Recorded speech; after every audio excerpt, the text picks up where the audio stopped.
thank you very, very much. It's lovely to be back with you. It's 2 talks in less than 24 hours. So I'm sure you will have had your fill of me by the time we dock shortly. Again, thank you for choosing to come here. As they used to say in the airline business, I realize you have a choice of activity. So I'm more than grateful and privileged to always have an audience. And hopefully you won't throw anything at me. You won't get too angry at me. You won't assume that I take too many political sides or political positions. Sit back and relax, and you can drown your sorrows, as some of you did after my talk yesterday, over lunch and throughout the rest of your time on this beautiful ship. Now, I'm delighted many of you came to the talk yesterday, and I'm delighted, as one lady said to me, she sat up all night watching me last night on the TV. Very few people do that.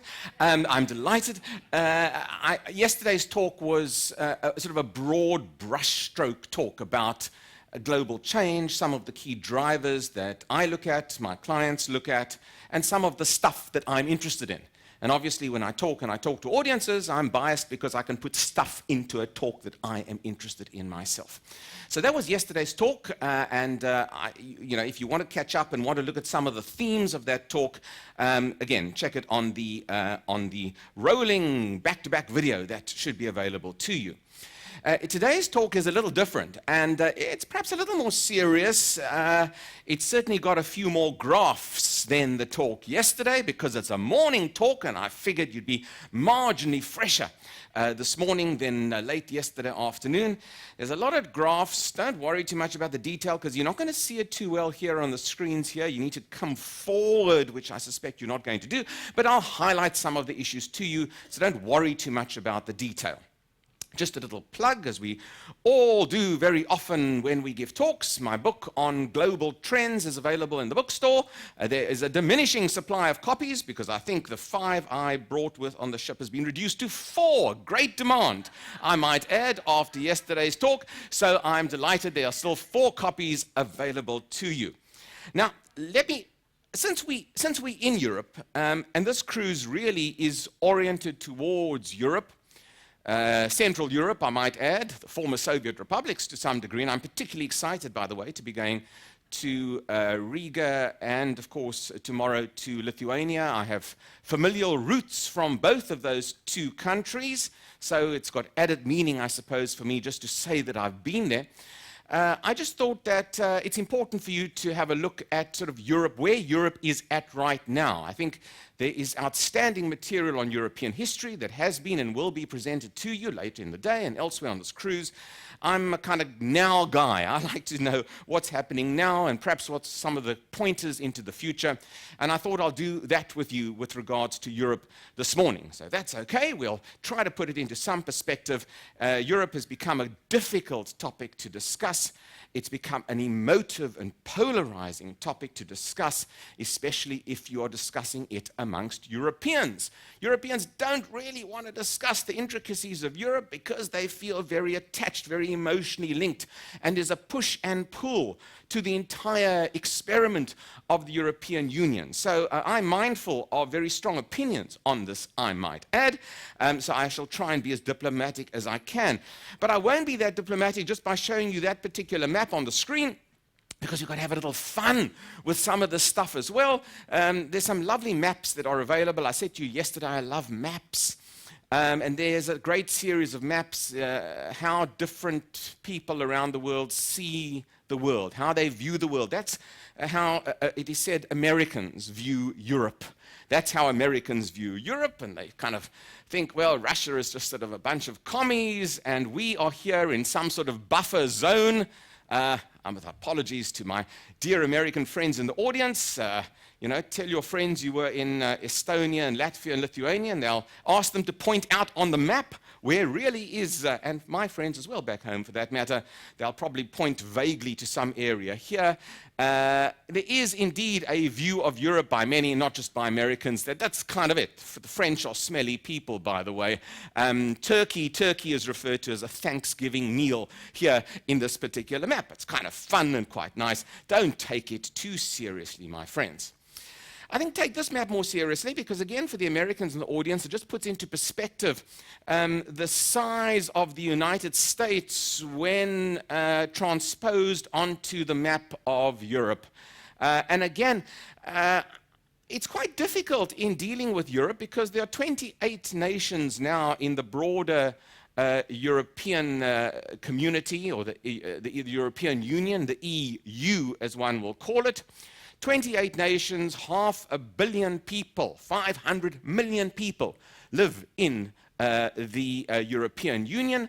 And again, when you look at this, you're looking at a series of diverse countries, each with their own history, each with their own language, ethnic identities, domestic political policy issues, all in one European Union. Compare this, of course, to the United States. Yes, you've got diverse states in the United States, but it's one country. Just look at the size. Look at the size of the US, for example, about as big, more or less, if we take the continental states of the US as all of the European Union members. Puts it into perspective, I suppose. Size doesn't always matter. The European Union, bigger in population, of course, than the United States. Also, in terms of GDP output, a very substantial and important part of the world. Again, just quickly, in terms of demographics and population, US population there at about 330, 340 million, plus minus. The EU population at about 500 million, just to set the scene and why the EU remains a very important and critical part of the world. And I might add, from a US perspective, and I don't want to sound as I'm giving this talk from a US perspective, because I'm here specifically not necessarily to give a US perspective, but Europe's success really does affect the United States. And a growing Europe in terms of the demand for goods and services, growing economies, innovation coming out of Europe will no doubt spur on the United States simply because of the historic links between Europe and the United States and the integration, of course, of NATO as well, the North Atlantic Treaty Organization, and the military cooperation that exists between these two very important regions of the world. So it's in the United States' interest that the EU remains relatively cohesive and that the EU, in fact, grows and grows at a reasonable pace. And you saw, for example, at the height of the Greek crisis a few weeks ago, President Obama doesn't talk that much about domestic European or EU issues, but he did make some very pointed remarks about how he wanted to see the EU remain a cohesive unit and did not want to see the EU break up, as was one of the suggestions prior to the agreement over the Greek bailout. So it's clearly in the interests of the United States that the EU remains relatively cohesive and relatively healthy. The EU itself, in case you don't know, and I thought it's just worthwhile giving you a brief summary of the core features of the EU, just in terms of the map. As you know, the 28 member states are made up of countries that have adopted the euro as the de facto currency, the national currency, the euro, and of course countries that have their own independent currency, what we call floating currency. So you used krona in Sweden, in Britain you use the pound, in parts of Central Europe these countries have their own particular currency, but ultimately, and of course now for the republics, for the former Soviet republics that we're visiting over these 3 days, you will be using euro. Again, you can see a diversity of currency, and as a result, in many instances, a diversity of performance of these various countries. You can't see this graph very clearly. It's a pity because it just indicates to you who's wealthy and who's poor in Europe. And just to indicate, just to answer the question, well, who are the poorest Europeans? Who are the poorest of all of those nations in the world? The ones that we would refer to as materially deprived people. Well, Bulgaria is bottom of the pile. Bulgaria, Romania, and Serbia are the 3 poorest, more or less. There are a lot of different economic measurements we could use for this, but to answer the question who's not doing so well or who's come off a very low base and has been unable, for obvious reasons, to catch up with the old Europe, as Donald Rumsfeld refer to Germany and France. Bulgaria, Romania, and Serbia, fairly poor. And you can just see in terms of who are the wealthy guys in Europe, certainly Switzerland at the other end. No surprise, Switzerland, Sweden, Iceland, Netherlands, Finland, Denmark. No surprise to see who are the really sort of wealthy, well-off partners. Germany, France, of course, Belgium. And you can just see the weaker ones, Cyprus, Greece, Latvia, Hungary, Serbia, and the other Central European countries. Gives you an idea of the diversity of the particular union itself. And that diversity extends into every economic measurement that we look at when we look at Europe. And it just shows you how there's just so little cohesiveness when it comes to the European Union. This is a map of the debt, what we call debt to GDP ratio of the various European countries. The deeper red you are, the deeper red you are in the mud, to use a pleasant term, the more trouble you might be in terms of being a country in debt. And no surprise that Greece's debt is nearly 200% of GDP, so the Greeks just owe and owe. Italy also scoring poorly if we look at debt to GDP. Spain and Portugal, no surprise. The southern European countries that were unfortunately referred to as the pigs group of countries, Portugal, Ireland, Greece, and Spain, all of those ones having serious debt issues. That's not to say that other countries don't have debt issues as well, but not quite to the same extent. And it's quite interesting just to see, since we've been in Estonia yesterday, Estonia, one of the bright lights, in fact, in the EU when it comes to a country that has little debt. So you can see even Latvia and Lithuania. And in fact, most of the poorer parts of Europe have managed to keep their debt levels relatively under control. The more traditional parts of Europe here in the south are the ones that have been in trouble. It's just quite interesting to see this diversity in the European Union.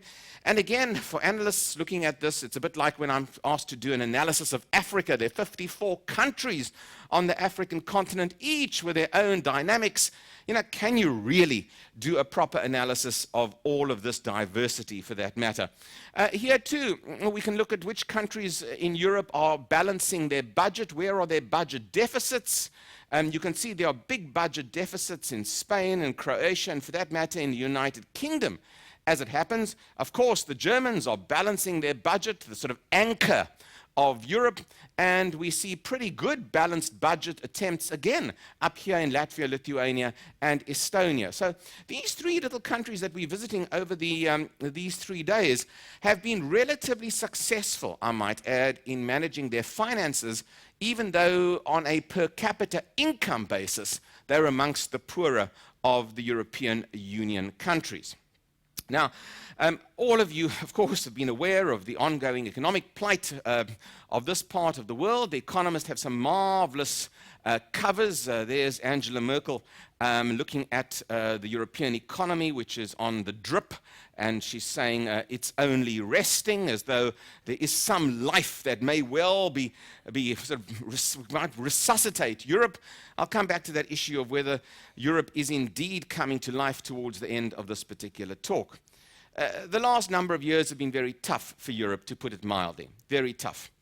And it's quite entertaining just to look to see how different people around the world have reacted to the European financial crisis and what people have been saying about Europe. In 2010, at the height or peak of the malaise that had set in globally and particularly here in Europe, the Spanish finance minister, when looking at what was unfolding in Greece, said, Spain is not Greece, as though the Spaniards would never have the same problems as the Greeks. That's what he was insinuating. The Economist magazine, shortly thereafter, said Portugal is not Greece, as though Portugal would never have the same problems as Greece. The Greek finance minister said Greece is not Ireland, because at that point, the Irish were starting to look pretty shaky, I must tell you, and the Greeks thought, good heavens, here's somebody that's even worse than us, the poor Irish. The Spanish finance minister then said Spain is neither Ireland nor Portugal, also not wanting to be equated with this contagion that was taking place across the continent. The Irish finance minister replied, Ireland is not in Greek territory, again to try and differentiate himself from what was happening in Greece. The Secretary General of the OECD countries said neither Spain nor Portugal is Ireland. Look how bad Ireland was seen in those particular. That goes on and on and on, my friends. The head of the rating agency is Fitch, said Italy is not Spain, so that the contagion would not be as severe in Italy as it was in Spain. The Spanish Prime Minister said Spain is not Uganda, indicating that it can't get worse than Uganda. That's what the Spanish Prime Minister said. And coming from Africa, I must tell you, I particularly like the last quote here. The last quote is telling, because coming from Africa, we kind of have an inferiority complex. We always think the other countries in the world are better than ours. The Ugandan foreign minister replied by saying Uganda does not want to be Spain, is what the Ugandan foreign minister replied. Now, just quickly, back in 2011, at the height of the crisis, if we compared Spain to Uganda, and we looked very broadly at some of the big sort of aspects or attributes of these two countries' economies, you will see why the Ugandans, when looking at Spain, thought actually we in Uganda are better off than Spain. Uganda had oil reserves of 1 billion barrels of oil compared to 10% of that of the Spanish. The GDP growth of Uganda was over 6% and has still been pretty good in the 5 or 6% category in the last few years. Spain and much of Europe have barely been able to grow at all. From a debt point of view, Uganda's debt was in billions of dollars, but Spanish debt was in trillions of dollars. So it wasn't so bad to be Uganda when looking at Spain. And the debt to GDP ratio, again, Spain was nearly 70%, Uganda at a very manageable 25%. Those figures have changed and Uganda has deteriorated, but still, you can see why Uganda felt as though it was better off than the poor Spaniards. And this also is indicative of sort of the theme of change that I introduced in my talk yesterday, this theme of change in which established countries of the world, Western nations of this world, are starting to see competition from other parts of the world, other developing or emerging markets. And I'm not going to go into too much detail, but we've got enough data now to show you quite clearly that if we compare a country like Portugal with a country like Chile, and here two countries, diverse countries, different histories, different corners of this amazing planet, you will see that Portugal now faces stiff competition in terms of its own economy from Chile. Just look at government debt. I mean, government debt in Portugal at 30% of GDP. Chile substantially better managed at under 15% of GDP. The fiscal balance, again, Portugal bad, minus 4.5%. Chile much more healthy. And in terms of labor productivity, Chile and Portugal virtually running neck and neck now. So you can just see, yes, the deterioration of aspects of the European economy, and that deterioration is meeting the revival of these new, interesting, emerging economies around the world. And the chart I just want to put the chart in because a lot of my work is looking at this change and how countries are becoming a lot more competitive across the world. So the problems of Europe, of course, have left European leaders scratching their head. All of them have been scratching their head, by the way. Each one of them, Mr. Hollande there in France, I'm not quite sure he's scratching his head about Europe's problems or some of his own personal problems, Mr. Hollande, who knows? But there you go, all scratching their heads, even across the pond for that matter. The American president also scratches his head from time to time in trying to find a solution. And again, all of these leaders well understand that the world is changing. As I've shown in the Chile-Portugal example, these emerging markets, these big frontier markets are starting to catch up and show signs of great life and promise. And in terms of the share of world GDP, over the course of the last 10 years, all that's important for you to understand is that the developed economies of the world, which enjoyed a 54% share in global GDP, in 10 years that share has dropped to a 43% share, and other countries across the world have increased their contribution to global GDP. So, of course, the European leaders are scratching their head as their economies went through very rough times. How will they continue to compete? Will they be able to really buckle down and take on these new rising powers across the world?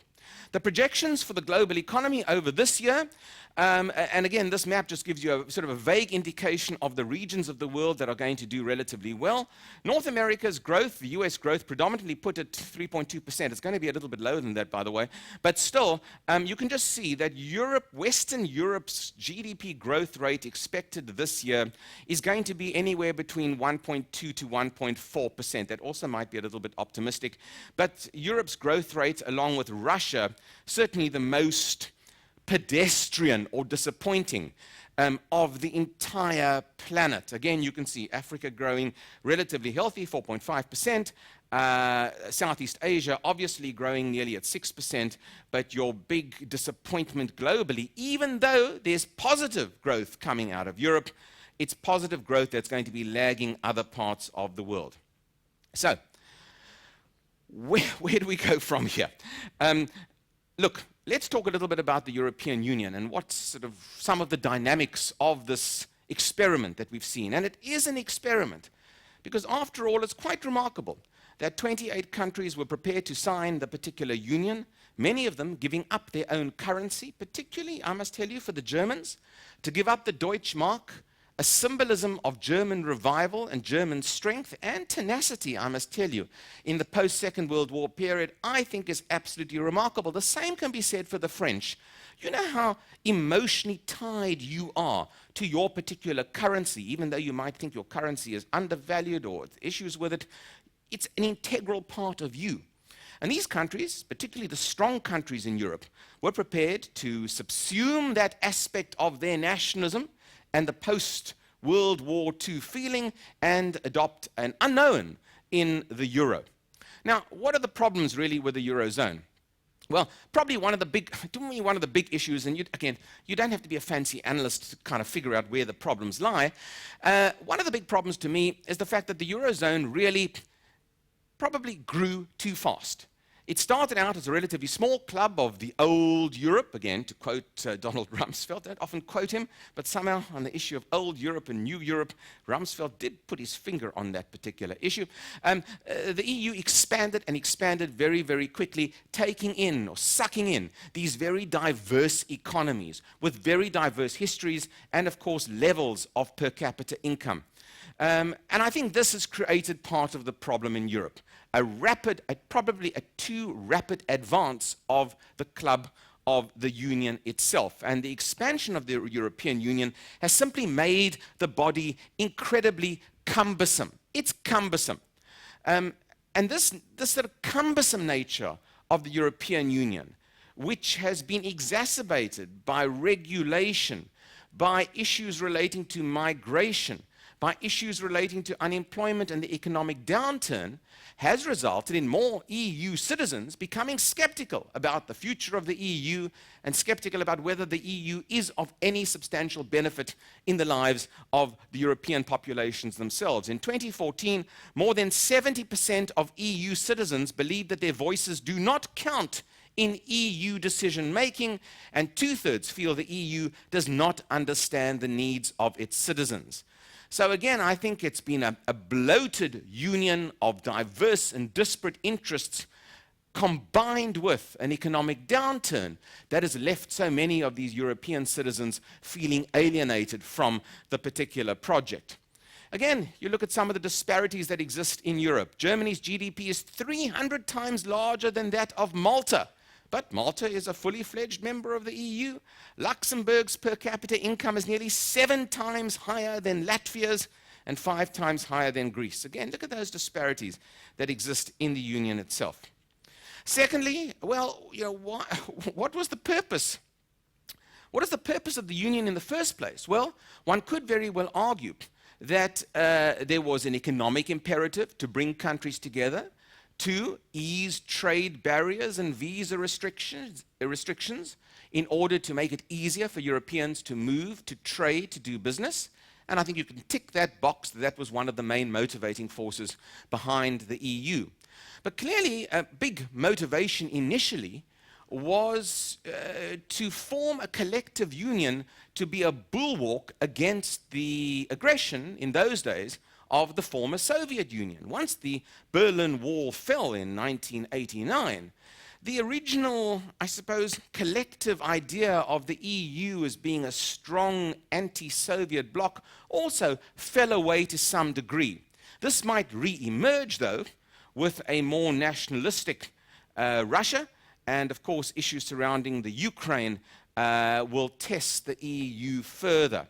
So it's strange in a sense. We're seeing a full circle emerge within the EU.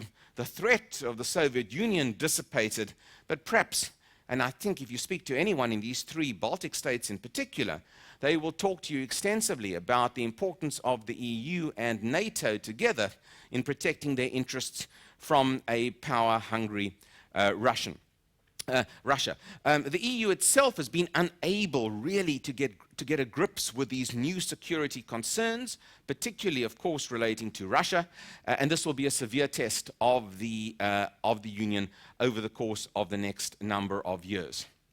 Thirdly, the currency itself was an effort to build a new national identity for Europe as a region.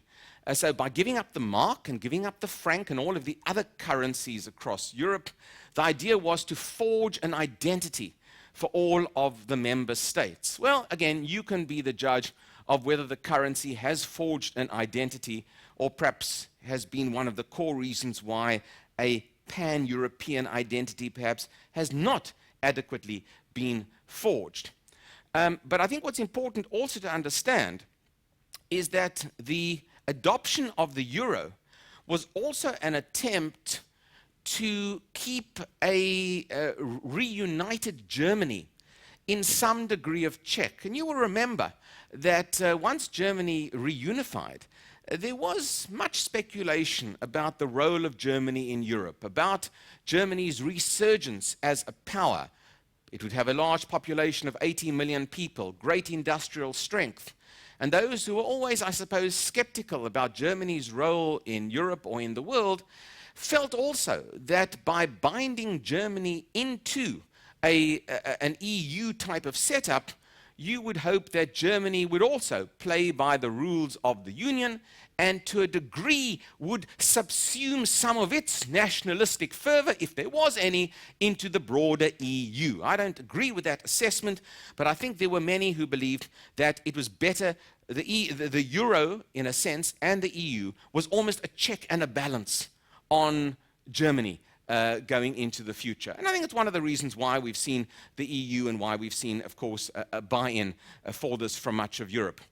Clearly, secondly, an important reason as to why the EU became an important economic tool and why it was accepted by so many countries is simply because the world is changing, as I keep on indicating.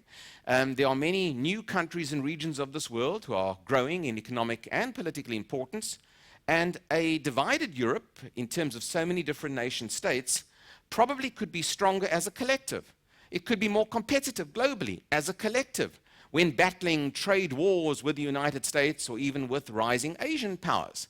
And that's a pretty good reason, I suppose, to go for a collective approach to doing business, putting Europe on a more equal footing with the US and with global trade initiatives was another key reason for the euro. But what they kind of forgot when putting together this amazing union of people was that they simply didn't create a proper institutional mechanism or framework to make a lot of the EU work, particularly the euro. There was an assumption that all of these various countries would play their part, that they'd all, in a sense, grow relatively consistently, and there seemed to have been a lack of understanding that with such diversity in a union, some countries would not necessarily do well, and some countries would be financial and economic disasters, and there was no mechanism to cope built in. That's why we've got the Greek crisis at the moment, and that's why there are question marks about some of the other southern European countries coming to the fore. Now, only now, do we see mechanisms being brought to the fore to try and monitor and control much of the disruptive aspects of the currency crisis in Europe 10, 20 years later. So it's remarkable. People with great intentions, with every single academic and consultant available, kind of failed to put these practices and mechanisms in place. And on top of that, we've seen over the course of the last few years, since the Greek crisis has emerged, and perhaps even since the global financial crisis, that Europe has taken its eye off the ball. It's become so consumed with sort of writing its own economic ship that it has not become as productive as the founding fathers of the EU had hoped for. It's lost traction globally on a number of key measurements, which I'll come to. And this, of course, has affected the inward-looking nature of the EU. Really should have been directed at putting Europe at the forefront of global trade and innovation, and instead it's been battling debt and putting out fires.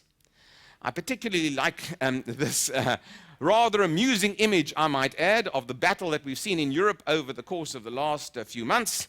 The battle, well, you know, each one of these two, if I might be a little bit naughty for a moment, trying to be the dominant partner in this particular relationship. And we know who came off second best.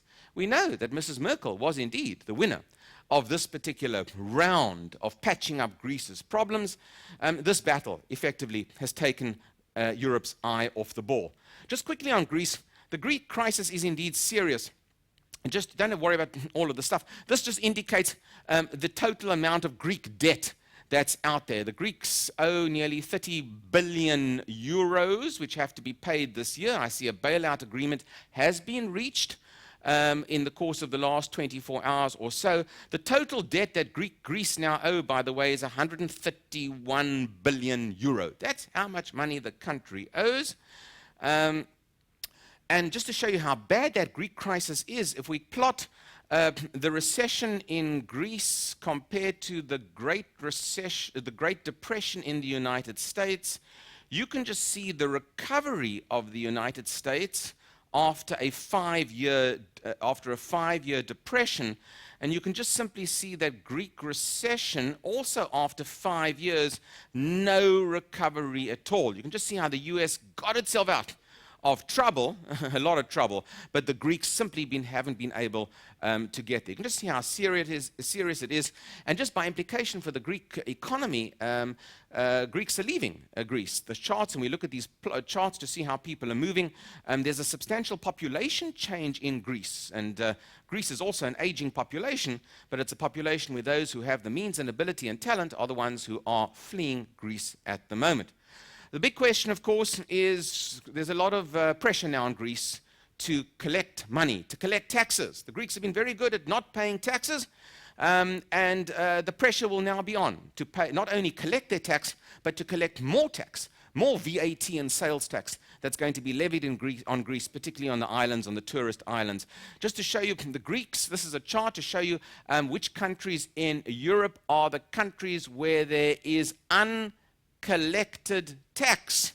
And in Greece, nearly 90% of tax owing has not been collected, nearly 90%. By the way, the Slovaks are not too good at collecting taxes. The Cypriots, neither. Bulgaria, and in Latvia, you can ask your friends in Latvia over the course of the next few days whether they are good at collecting taxes or not. Surprise, surprise, the country in Europe that is the best at collecting taxes, Germany. Germany right down there. Denmark, Austria, Sweden, look at that. All those countries they really are law-abiding. So the relationships are changing in Europe as a result of the Greek crisis.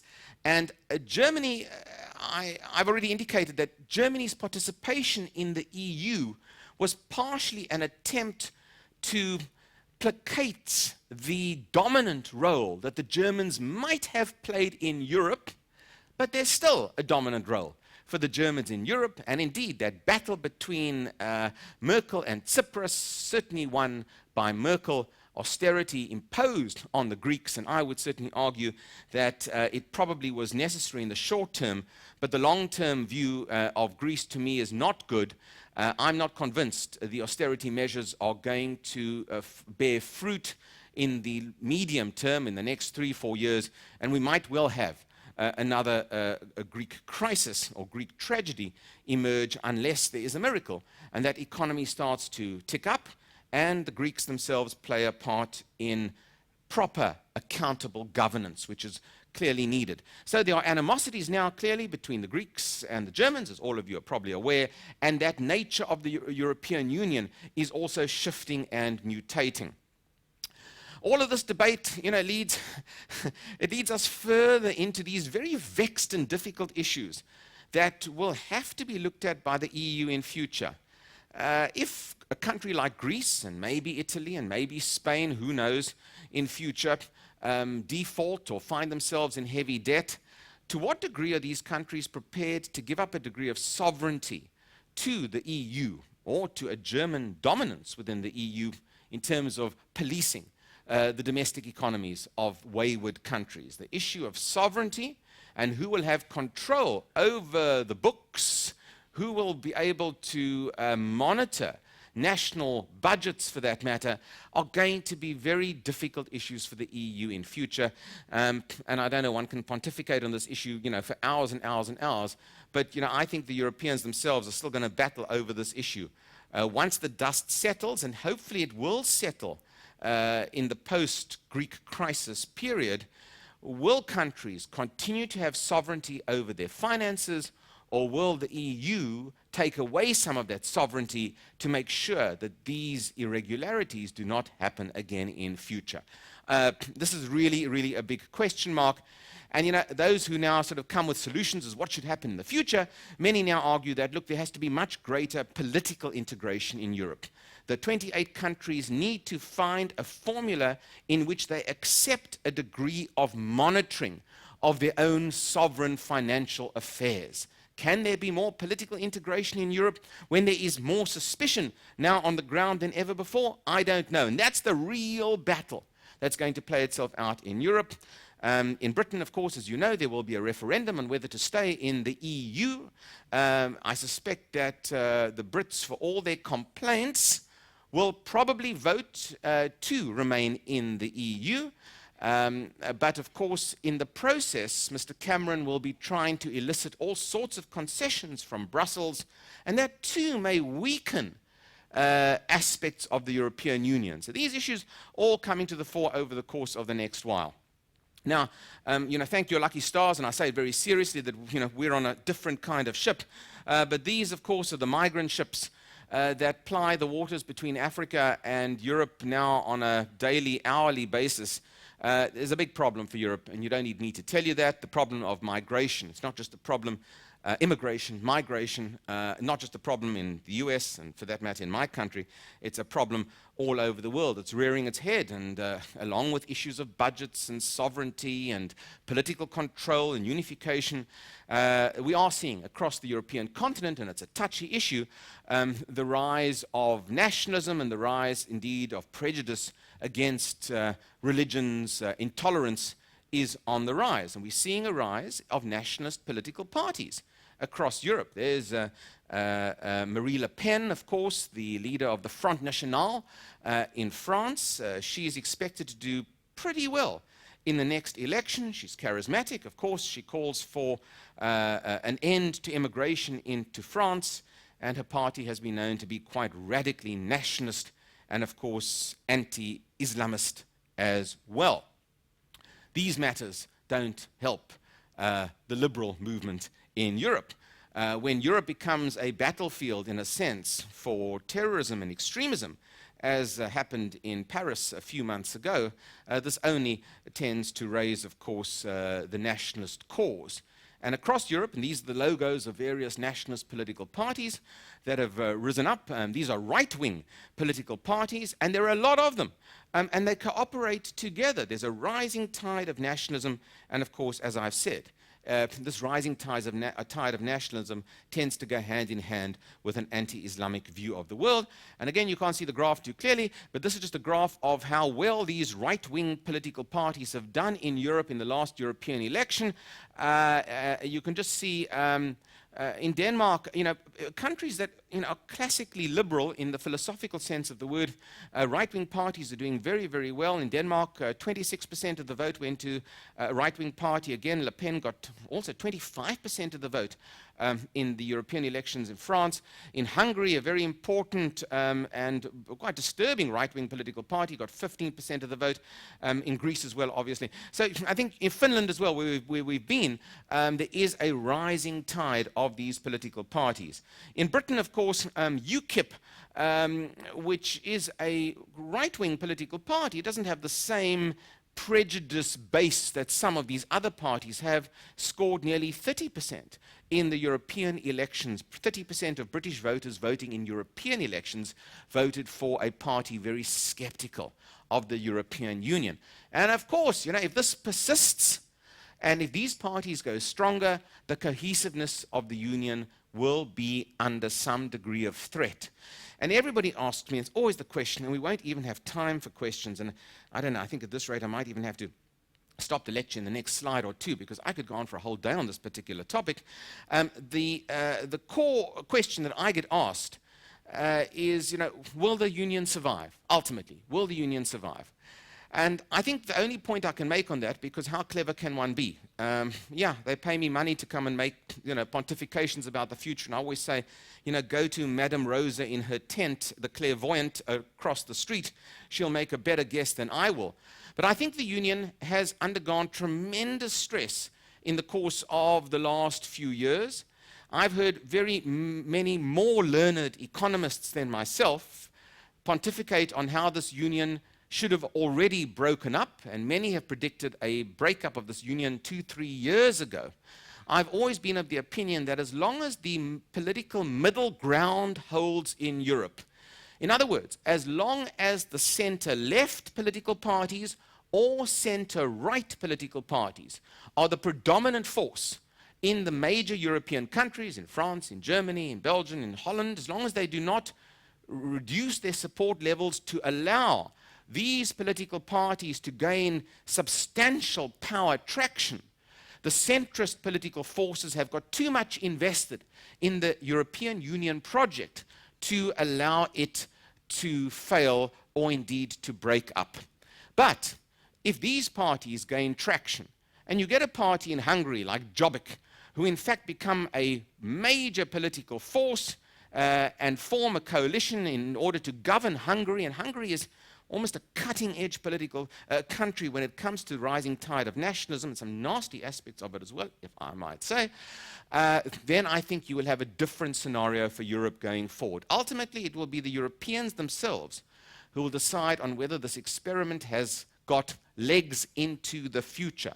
And that's why it is so important that, in fact, the project is patched up. You may not solve the issues. You're not going to solve the diversity of all of these countries. You're not going to solve the ups and downs of each one of their GDP, whether they have decent policies or not, whether they collect taxes or not. What you've got to do is you've got to manage the position as best you can to more or less the benefit of most of the people in the country. And the big remaining question, and I'm not even sure, I haven't got time to deal with it, and we'll deal with perhaps some more of it in my last talk, because I've got distracted in this particular talk. I get quite excited about some of these issues, as sometimes you can see. I really need to get a life, but I get excited about when I look at figures like this. The big issue for Europe, of course, is an issue that I alluded to yesterday, and that's the issue of unemployment, and youth unemployment in particular. And this is Europe's big challenge. We are seeing across the continent an increasing amount of young people, well over 50% in many of these countries, unable to find work, and many of them out of work for long periods of time. That means they're out of long-term unemployment, out of work for 3, 4, 5 years, unable to find a job. And when you're out of work for 5 years, things change, jobs change, technology changes. Your skill set that you may have had 5 years ago, it's not really necessary or needed. You become almost redundant 5 years later. And this is the huge challenge for this particular area of the world, keeping its young people relatively happy in remunerative and worthwhile employment. And I tell you, if Europe doesn't get that right, I suspect that these nationalistic parties will gain further traction. That's the real issue. And I get fed up when I listen to all of this political shenanigans and, intrigue as to what happens in the EU and rules and regulations and red tape. For goodness sake, jobs for young people probably has to be the most important aspect of getting this region of the world back to where it should be. And that's going to be the challenge for Europe. Thanks very much for listening to me this morning.